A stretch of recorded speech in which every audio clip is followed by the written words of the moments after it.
Welcome, everybody. Thanks so much for joining us on Braggin' Boldly today, brought to you by Braggin' Right.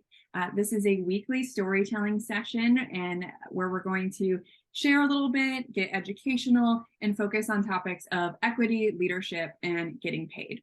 Today, we're talking about how to negotiate a job offer like a pro, and I've got some incredible speakers for us today. Hopefully, Jenna will be joining us here in just 1 second.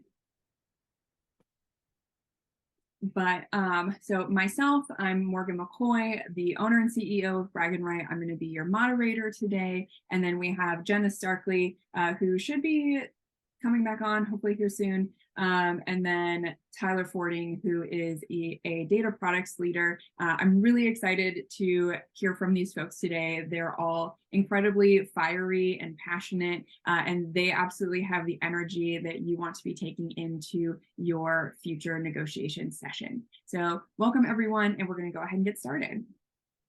Thanks, Morgan. I'm really excited to talk about negotiating job offers. I wonder if you could tell me a little bit about when you go into like the emotional mindset of you're ready to start negotiating on something. What are the kind of like key things that you bring to the table with you? Yeah, I think it starts at the application phase, like not even the offer phase. You apply for a job, you want to know a few things about that job. You want to know how much you're going to get paid. You want to know what you're going to be doing, and like basically all of the like standard affairs. But those are things that recruiters will wield against you, right? Like everybody's been asked the question, what are you making now, before getting any sort of information on what they're offering. And that's so they can pigeonhole you into a box and pay you maybe a little bit more than what you're making now, but not what you're worth necessarily. So I think it starts way earlier than the offer stage. And you got to kind of think about how your interviewing process is panning out. Is it taking a long time? Is it really fast? Is it sort of unstructured once you get into the interviews? Often, especially in tech, which is where my industry, like if you get into a situation and you're interviewing with people, you're usually interviewing with people on the team that aren't necessarily trained to interview you. So how what's the quality of every step essentially, and how can you use that to infer things about the business, good or bad? I'm currently in an interviewing process. It's taken 6 months to get to what is supposed to be the offer stage soon. So like clearly they don't move very fast, but in every single interview they talk about how fast they move and how much they work. So obviously those things aren't in parity. I think that there's a lot of things to think about on the front end before you even get to the offer stage. Awesome. It looks like we have Jenna joining us now. Hey, Jenna, welcome back on. We're just getting warmed up here talking about like, what do you need to know as you're walking into an offer situation? I'm wondering if you could share a little bit with us around like what not to do. Yeah. Well, I think that one of the first things that we have to kind of look at is not ever letting the recruiter know how much you currently make, right? Like that's a big deal that people usually say. They're usually like, oh, well, at my current job, I'm making like 85K a year, right?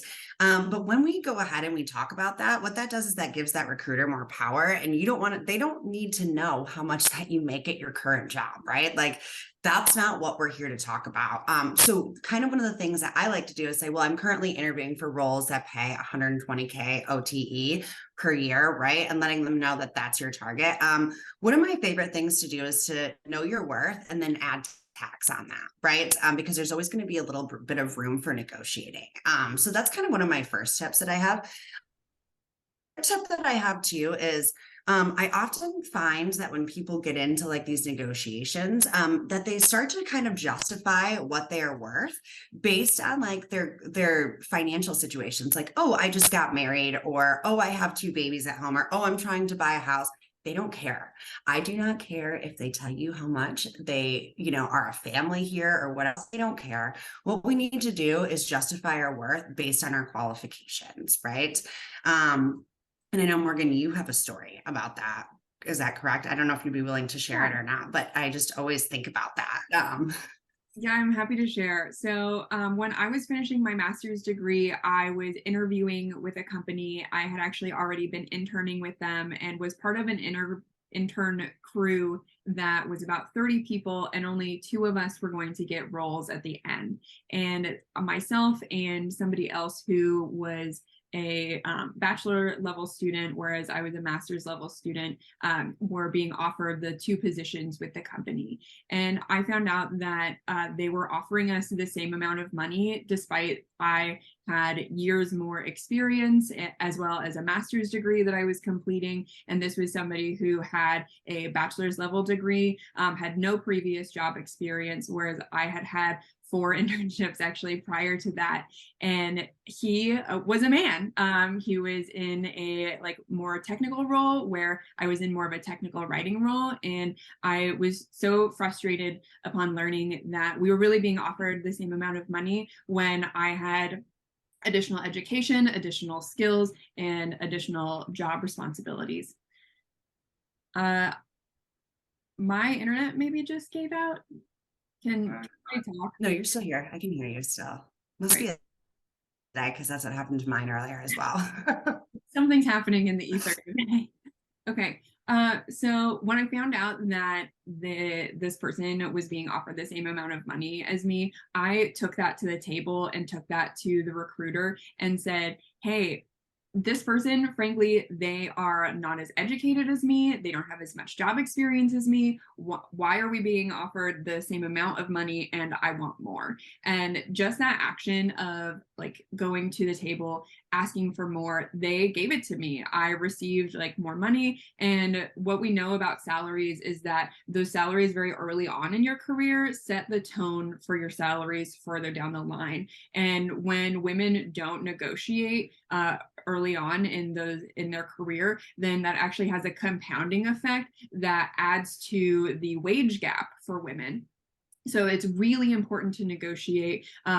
Curious to hear from Tyler, Jenna, what should we know about negotiations? Should I take the first offer that I receive? Yeah, Absolutely not. I think that's right now. There's a lot of people that have been laid off in the last 6 months to a year, and that puts you in a financially stressful situation, and it makes it really easy to just say yes, because you need the income or you are afraid of losing the opportunity. But the reality of the situation is most of these businesses, even if you asked for 50,000 more than they've offered, $50,000 isn't that much in the scheme of the business. It's honestly pennies. Most of these companies are spending millions of dollars on their infrastructure in a year. They can afford to pay you 10, 30, 40,000 extra dollars. That's not a huge thing. Yeah, and additionally too, I think that you kind of touched on this for a minute about the fear, the fear base that we're always afraid to kind of go back and ask, right? Because as women or as minorities or people in the LGBTQ community, we're supposed to feel as if we are grateful that they offered us this role, right? And especially in things in sales jobs, for myself, right? So say that I negotiated for my base to be 90K, right? Or 95K. But in sales, sometimes you will have the base salary and then you'll have the commission component on that. So if I hadn't negotiated for a 90K base and I had only negotiated, say, for a 75% base and it's a 70-30 split, that means that I would then be getting commission for the 30% off that 90 versus just 70, right? So it's really important. So that can really start to add up a ton, especially in these commission-based sales jobs as well, and the best time to negotiate is when you first start. It's the first time when you get in, you bring on a new client, right? You want to try and get all of the information from them and tell them, because that's going to help you later on in your career, right? Because it's hard to go back and say, hey, well, I need $15,000 more because this just quite isn't enough. And I found out that so-and-so is making X, but they don't care about that. So I think it's just really important to make sure that you do come in and you negotiate, you know your worth, you don't let fear get the best of you because they are offering you this role based on your skills and your qualifications. And then it helps you, I think, from building up resentment later, if you know that you were able to negotiate play the first time, or you and I have both experienced this where we have had men that have made more money than us, and it's scary. It's scary to go back and ask them, but it's part of conquering, a little bit of that fear. Yeah, that's why it's so important to know how many cards you have in your hand upon this offer negotiation stage. And there is so much more on the table here than just money, just your base. I'd love to take us now to discussing what else can you ask for as part of a negotiation or like as part of negotiating an offer letter. Tyler, let's hear from you first. What else comes to mind when you're thinking about negotiating an offer? Yeah, I'm just gonna shoehorn this in there. Businesses have created a narrative that says that we should be grateful for jobs, but the reality of the situation is we are the talent. They need us. So if you're in the offer stages, they want you, and if they're not willing to pay like what you're worth, then they're not looking to actually solve the problem they're talking to you about hiring you for. So like, I think that's a very like key position to sort of, or perspective to take in this situation is you're the talent and they need you. Could they find someone else? Maybe, but it's not you. And you know what you can do for them. In terms of things that you can think about in the offer stage, other than just base pay, I mean, in today's world, I'm sure we all wish we had a severance agreement stated prior to a layoff. So maybe thinking about negotiating severance, whether that's as simple as, hey, I want 6 months of insurance after in the case of you firing me. Maybe you don't even want money. You just want to like have that safety blanket of insurance. Maybe it's 6 months of wages on top of that.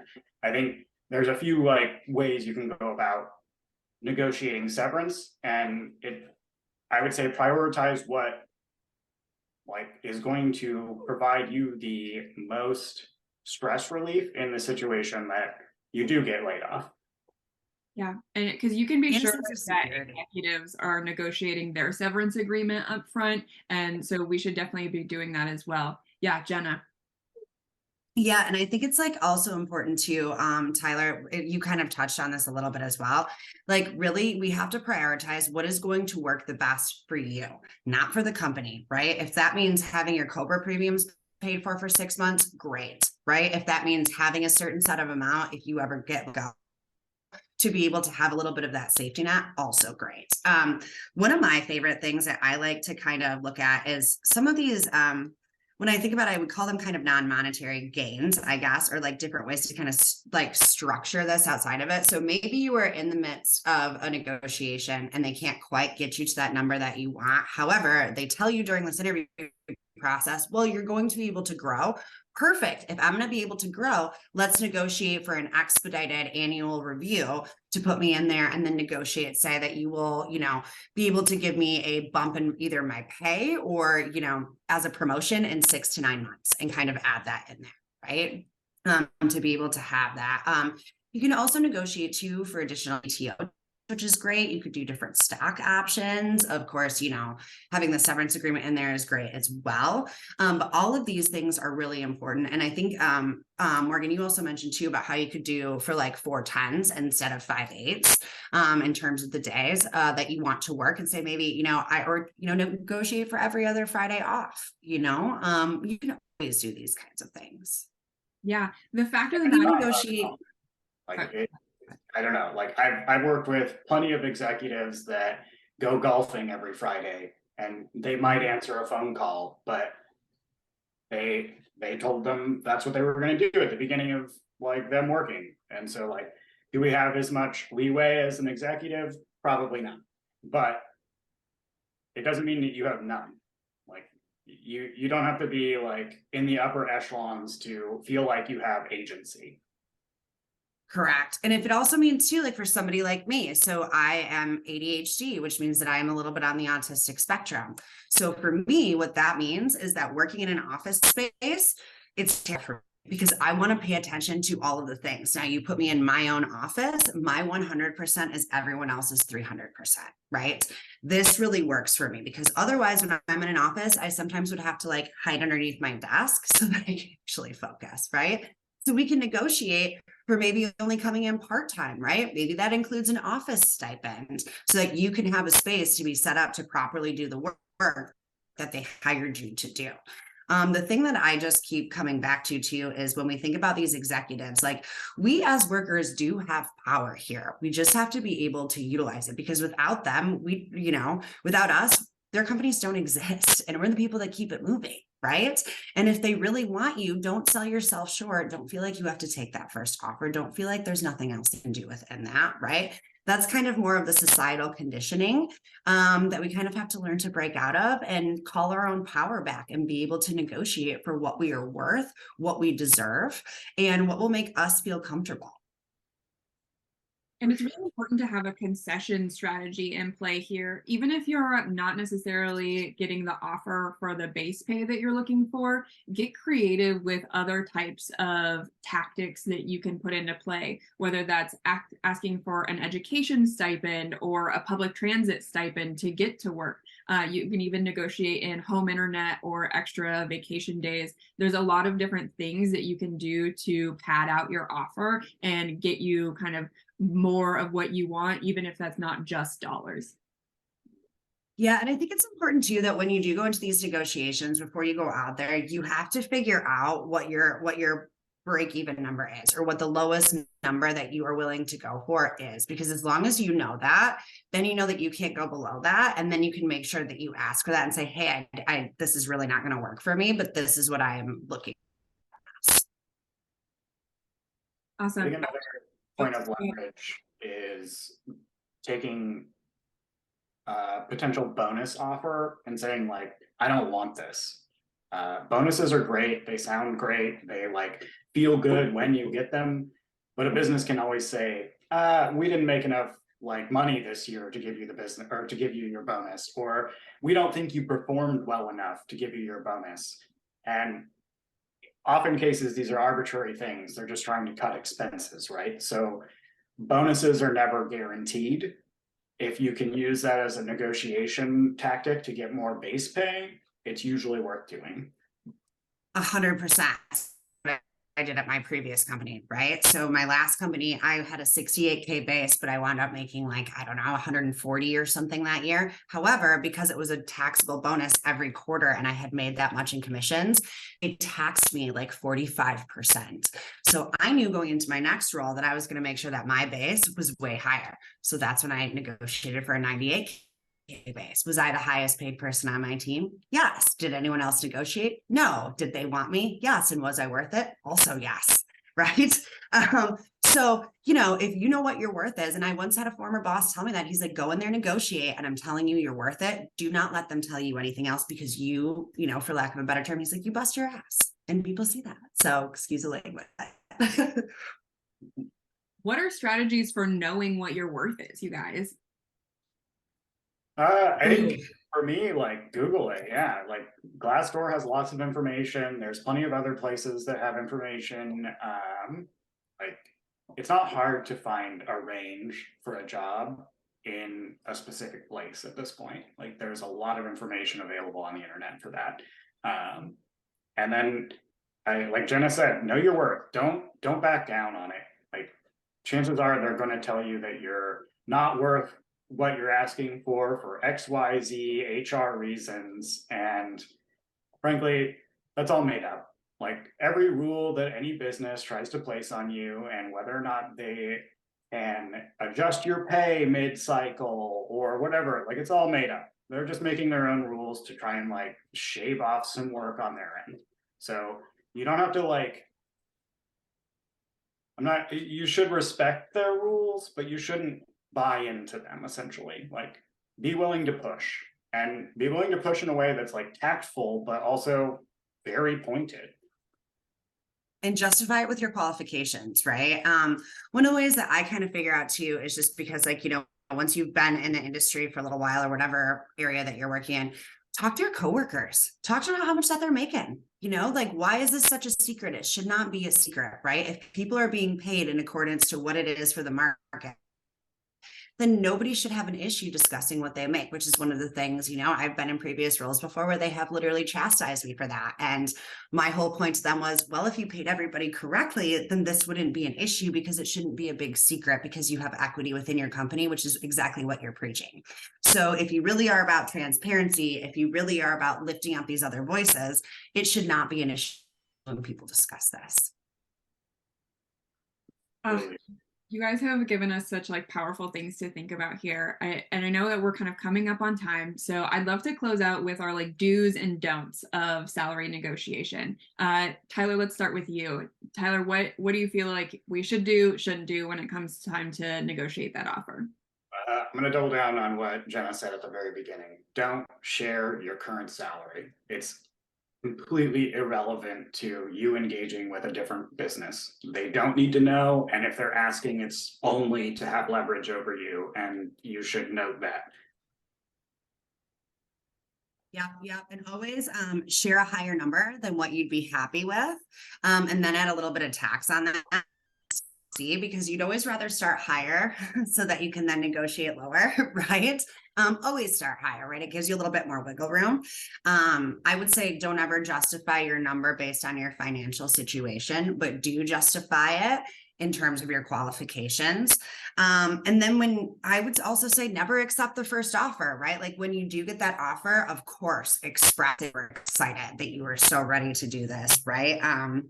But, make sure that you stand firm on what you want and see what other kind of non-monetary gains would make you feel better within those situations, whether it's a severance or COBRA payment or an at-home stipend or what days you're going to work from home, right? Things like that. Maybe your stock options too. These are all really important things. You could even, like we said, to negotiate to add in a promotion and expedited, performance review.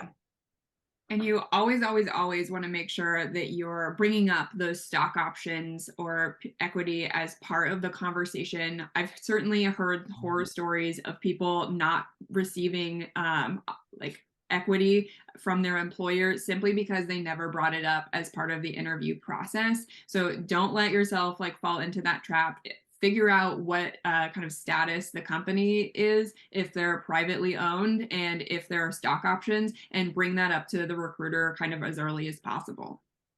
And even your vesting schedule is something else that you can even sit there and negotiate with too, right? Like just have them say that your stocks might vest sooner versus later if you don't maybe necessarily get the amount that you want in your base pay.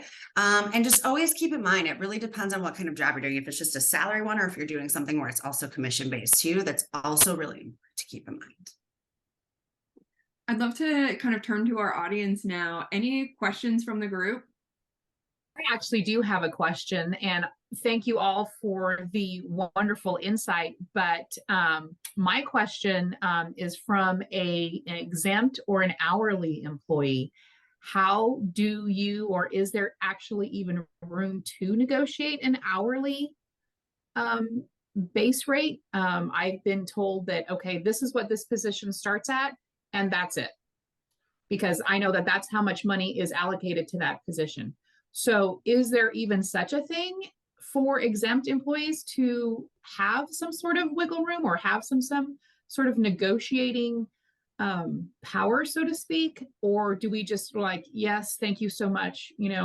Because right now when you're an hourly employee, you don't have those other options of, necessarily stock or other benefits that are offered to the salaried employees. So I know it's a completely different type of a pay scale or a pay range or whatever, but yeah, I don't know what your audience is for, salaried versus non-salaried employees, but I know there are also a lot of non-salaried employees who are also, you're told negotiate. It's like, well, I can't because that's what the job pays. Well, I think it's pretty much the same. Like, it's a matter of scale essentially. Like you're talking about an hourly wage, so maybe moving it up $1 is like kind of what you can do. It's but there's always an opportunity to negotiate. The kicker with an hourly position is more that like it's easier to find someone to fill it. And so they might just be like, okay, well, like, no, we'll find someone else. Right. That that comes back to like sort of standing with what you think you're worth, right? And like if they're not willing to budge on it, then like I don't know. It's hard to say don't work there, right? Right. Because sometimes we need to work. Yes. But at the same time, like if that's the place that you end up, have an exit strategy. You know that they're not willing to be flexible. You know that they don't give a shit about you as a person or a worker. Like have an exit strategy. Don't take that job with the expectation of keeping it forever. Take that job as a leapfrog into something else, or like don't even quit job searching. Take the job and spend the first week that you would be in processing at that business looking for jobs. Like you can game them just as much as they can game you. And I would say too, for hourly employees, I would take a look at like what your sick time is, how much sick time that you're allowed to have off. Right? What are we going to do for overtime or like working on holidays? Is it like double pay? Is it time and a half? How much time can we work with that? What actually constitutes like this time? Like, how are we going to make sure that this is actually in there? Those are really, really important. That's a great point. Yes, Jenna, that's a great point. Yeah. Yeah, I because actually saw especially I'm sorry. I was just gonna say I actually saw I was looking at a company and they're like, we love our employees so much. Great benefits. And you'll get the regular holidays, the regular 7 holidays after 1,500 hours worked, and then you'll get 2 weeks after 2,000 hours worked. And it's like, yeah, really? that's it. So we negotiate for more, Kidding right? me.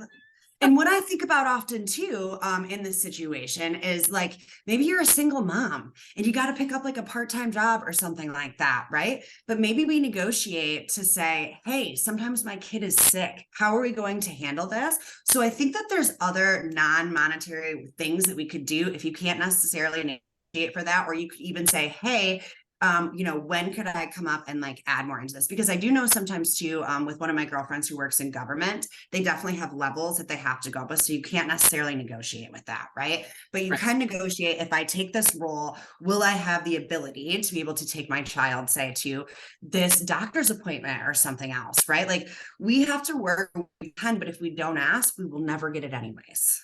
Yes. Great point. I think that that's a really wonderful like note for us to close on here.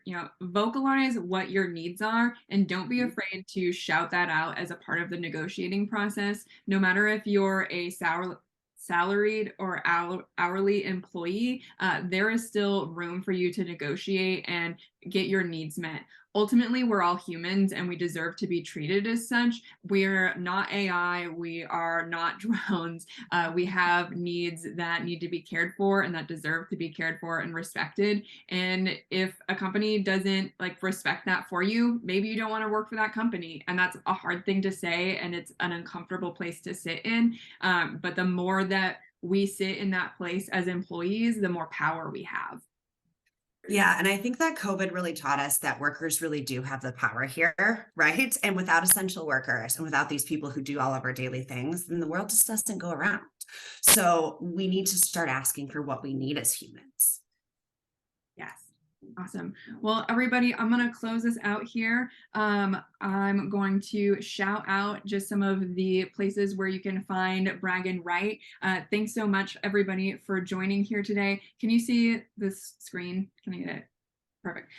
So follow us in all the different places that exist, all the social media. We're all over the internet now. We have a brand new website that is out. Go take a look at bragandwrite.com. And every week we record and post our Brag and Boldly videos to YouTube. So if you missed a session, go to our YouTube channel and check that out. You can also get a discount of 25% off any Brag and Write template or service when you use code ResumeReno25. Thank you so much to all of our incredible speakers today. This was such an enlightening conversation. Thank you, and thanks to our audience, and we'll see you next week. Thanks, everybody. Thanks, Morgan. Hey, Morgan.